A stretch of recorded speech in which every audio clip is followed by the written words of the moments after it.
इसको अभी बाहर करो। माता ने पुत्र को हर तरह से समझाया, परंतु उसने एक भी न मानी। वह यही कहता रहा कि इसे निकालो, मैं तभी घर में रहूंगा। माँ ने सोचा बहू को थोड़ी देर के लिए बाहर कर देती हूँ, इतने में लड़के का गुस्सा शांत पड़ जाएगा। उसने बहू से कहा, देहरी पर जाकर उसारे के नीचे खड़ी रह।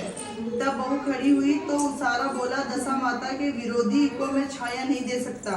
वह वहां से कचरे पर जाकर खड़ी।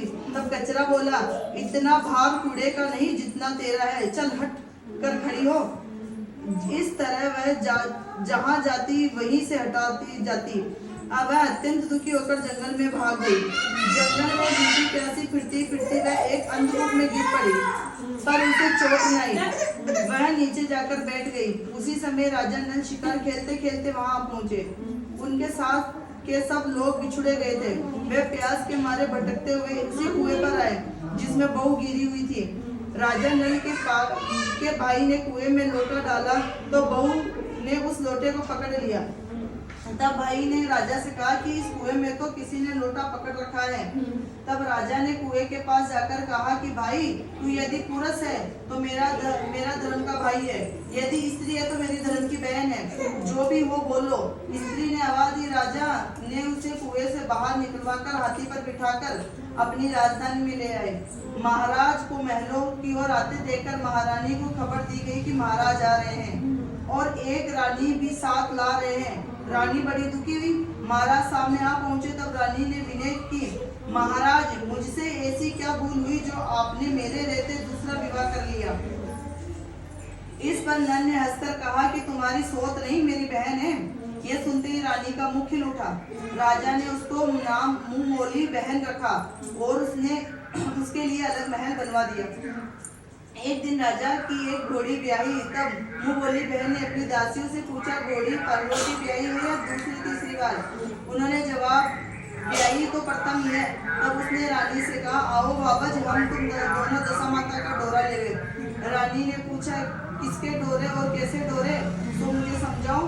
तब वह बोली, दशा माता के व्रत का यह नियम है कि पहले जब गाय या घोड़ी या स्त्री का प्रसव सुने तब डोरा लेकर व्रत आरंभ करे।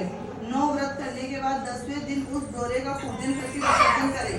इसके साथ उसको पालने के नियम बतलावे। तब रानी बोली, ननद, यह कैसा व्रत है? ननद बोली, भाभी, मुझे जो चाहो तो कह लो, परंतु व्रत के संबंध में कुछ मत कहो। मैं इसी व्रत के कारण मारी फिरी और तुम्हारे देश में आई हूँ। ऐसा कहते हुए श्रद्धा पूर्वक डोरा लिया। 9 दिन तक 9 व्रत किए, 9 कथाएं कही। 10वें दिन विधिवत पूजन किया, गोला फरा बनाए और शाम को पारण करने बैठे। उसी समय उसके पति को कुछ अनायास प्रेरणा सी हुई कि वह अपनी माता से आज्ञा लेकर स्त्री का पता लगाने निकला। उल्टा राजा नल की राजधानी में अपनी स्त्री का पता लगाने लगा। एक कुएं पर उसने औरतों को बातें करते सुना। एक बोली, राजा महल में बोली बहन लाए हैं, वह बड़ी ही सुंदर है, आजकल उसी का किया हुआ सब कुछ होता है। दूसरी बोली, वह जैसी सुंदर है वैसी ही धर्मात्मा भी है, जो उसके दरवाजे पर जाता सादर इच्छा भर भिक्षा पाता है। तीसरी बोली, यह तो सब ठीक है, परंतु अब तक पता भी नहीं चला कि वह कौन है। बातें सुनकर वह साधु वेश बनाकर राजा नल की मुंह बोली बहन से के महल के द्वार पर पहुंचा और आवाज लगाई तो प्रबंधकर्ता ने उसे भिक्षा देने लगे। उसने भिक्षा लेने से इनकार कर दिया। जब भिक्षा देने वाली खुद आकर भिक्षा देगी तब लूंगा। तब लोगों ने उससे कहा, इस समय वह दशा माता का व्रत करके पारण कर रही है, तब तक ठहरे रहो। वह चुपचाप बैठा रहा। पारण कर लेने के बाद वह मुट्ठी में मोती भरकर लाई, परंतु पति को पहचान कर मुस्कुराती हुई लौट गई। दोनों ने एक दूसरे को पहचान लिया था। रानी ने ननद को मुस्कुराते देखकर पूछा, आज इस परदेसी को देखकर हंसी हो, इसका क्या कारण है? उसने उत्तर दिया कि वह तो हमारे ही घर वाले हैं। रानी ने राजा से कहा, तुम्हारी मुंह बोली बहन के घर वाले आए हैं। राजा ने कहा, उनसे कह दिया जाए कि घर जाकर वहां से अपनी हैसियत से आए, तब मैं बहन की विदाई करूंगा। वह वापस चला गया। उसने माता से कहा, तुम्हारी बहू राजा नल के यहाँ उसकी बहन होकर रहती है, नियम धर्म के दिन बिताती है। तब माता ने आज्ञा दी कि तुम उसे ले आओ। वह डोली कहा आदि के साथ फिर से राजा नल के नगर आया। राजा ने समधी की हैसियत से उसका स्वागत किया और कुछ दिन मेहमानी में रखकर विधि पूर्वक बहन की विदाई की। जब वह महल से बाहर निकलकर चलने लगी तब महल भी उसके पीछे पीछे चलने लगे। रानी बोली, ननद जी तुम चली और मेरा महल भी ले चली, जरा लौटकर पीछे की ओर देखती जाओ। उसने देखा कि राजा का संपूर्ण राजसी वैभव मुक्त हो गया है। वह स्त्री तो अपने पति के साथ जाकर आनंद से रहने लगी, परंतु राजा नल का तो यह हाल हो गया कि वे दोनों कमली कंत्री ओढ़े फिरने लगे। तब राजा नल बोला, रानी जहाँ राज किया वहाँ इस दशा में नहीं रहा जाता, इसलिए यहाँ से जाना ही उचित है। रानी पतिव्रता थी। राजा रानी दोनों महल से निकल चल दिए। चलते चलते एक गांव के पास पहुंचे। वहाँ बेर के वृक्षों के अच्छे अच्छे बेर लगे हुए थे। राजा रानी दोनों भूखे थे। वे बेर बिकने लगे, परंतु बेर लोहे के हो जाते थे। इसी तरह वे राजा व रानी जो वस्तु हाथ को छूते कंकड़ पत्थर इत्यादि हो जाता। राजा रानी आगे बढ़े, रास्ते में उन्होंने एक बनिया मिला। उसने राजा नल को पहचान कर राजा रानी को आटा दिया। वे आटा लेकर नदी किनारे गए। वहां रानी भोजन बनाने लगी तो राजा स्नान करने गया। रानी ने रोटियां सेक कर रखी। तब राजा आए, भोजन करने बैठे, तब रोटियां ईंट हो गई। राजा रानी वहां से चलकर अपनी मुंहवाली बहन के यहाँ गए।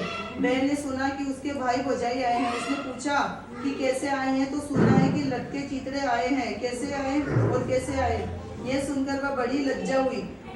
उसने उन्हें एक कुमार के यहाँ ठहरा दिया। शाम को थाल सजाकर बहन खुद भावज से मिलने गई। उसने सामने थाल रखा तो भावज ने कहा, इस थाल में जो कुछ भी हो कुमार के चक्के नीचे रख दो और चक्की चलाओ। वह थाल का सामान चक्के में नीचे रखकर चली गई। थोड़ी देर में राजा ने रानी से पूछा, बहन आई थी? रानी ने कहा, आई थी, पर जो कुछ लाई थी मैंने इसी चक्के के नीचे रखवा दिया है। राजा ने देखा कंकड़ पत्थर के सिवा और कुछ नहीं था। राजा समझ गया थी कि सब कुछ कुदशा है। वे चलकर अपने मित्र के घर गए। मित्र ने सुना कि उसके मित्र नल आए हैं। उसने पूछा, कैसे आए हैं? लोगों ने कहा, कमरी ओढ़े कंत्री बिछावे मांग मांग कर खाना खाए ऐसा आया है। मित्र ने दुखी होकर कहा, कोई हानि नहीं, जैसे आए आखिर मित्र है, उनको महलों में लाओ। मित्र ने बड़े आदर भाव से उनका स्वागत किया, भोजन करवाया, एक कमरे में उनके सोने के लिए पलंग बिछवा दिया।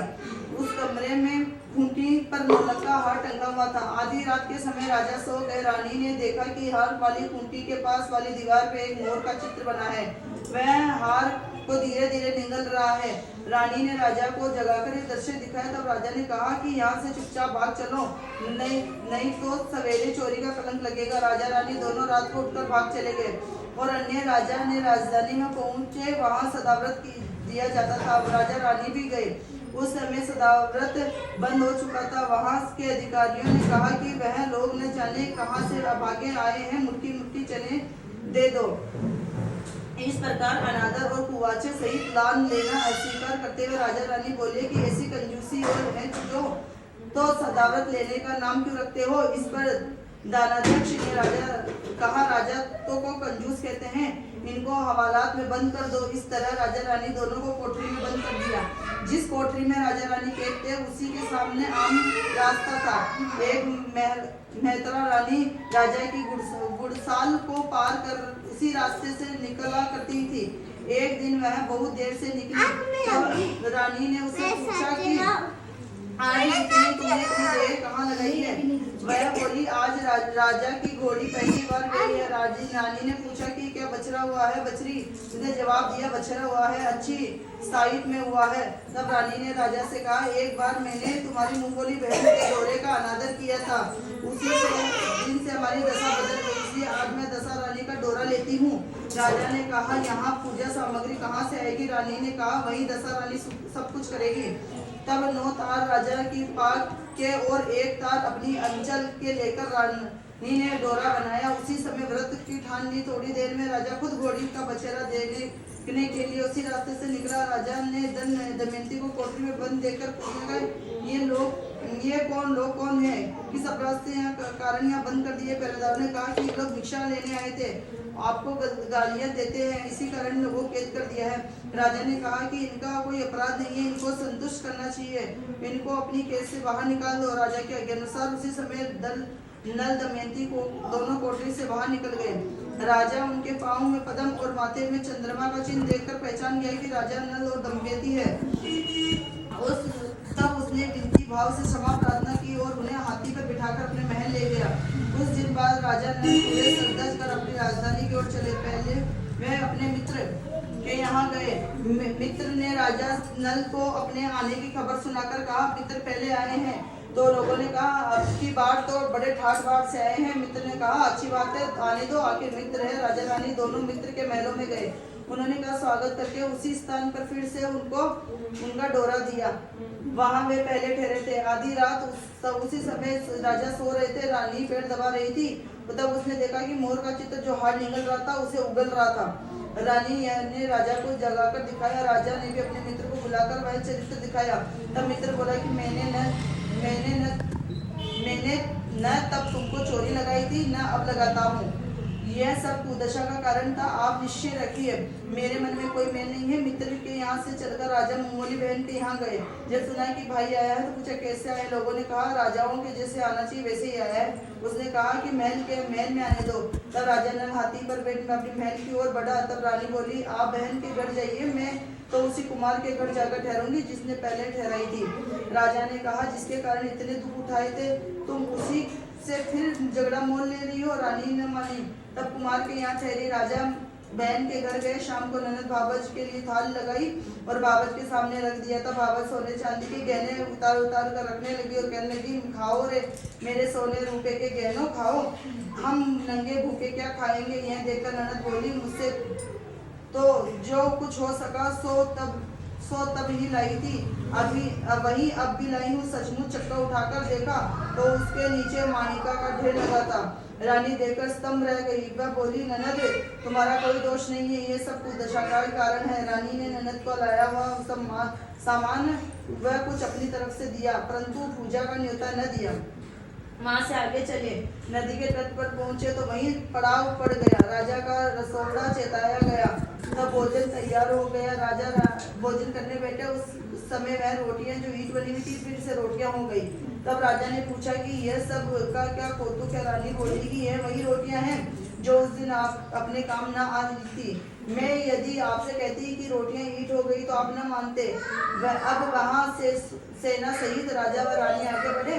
जब राजा नल की फौज अपनी राजधानी के पास पहुंची तब सबको अपने राजा को पहचानकर बड़ा आनंद हुआ।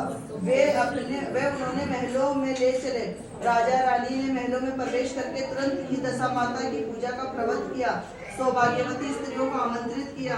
भोज के लिए सब तरह के पकवान बनाए गए। आटे की बटी हुई 10 बत्तियां, 10 गुड़ या शक्कर की गुजिया, 10-10 अटवाइयां सुहागनियों के आंचल में डाली गई। सुहागनियों का श्रृंगारदी करके दशा रानी की पूजा आरंभ हुई। कलश स्थापित होकर दिया जलाया गया तो बत्ती भी न जली। तब पंडितों ने विचार करके कहा कि यदि कोई न्योता पाने वाला न्योते से रह गया हो तो स्मरण किया जाए, उसने आ जाने पर दीपक जल जाएगा। रानी ने कहा कि मैंने तो सभी को न्योता दिलवाया गया, फिर मुंगोली बहन का न्योता नहीं दिया। राजा ने द्रुतगामी रथ भेजकर मुंगोली बहन को बुलवा लिया। स्वागनियों को भोजन कराकर विदा किया गया। उसी समय राजा ने हुक्म जारी किया कि अब से मेरी प्रजा के लोग दशा माता का व्रत किया करेंगे। भगवती दशा माता ने राजा नल के कष्ट दूर किए, वैसे सबके करे जो पढ़े सुने उकारा भरे अपने सभी परिवार को करे। धन्यवाद।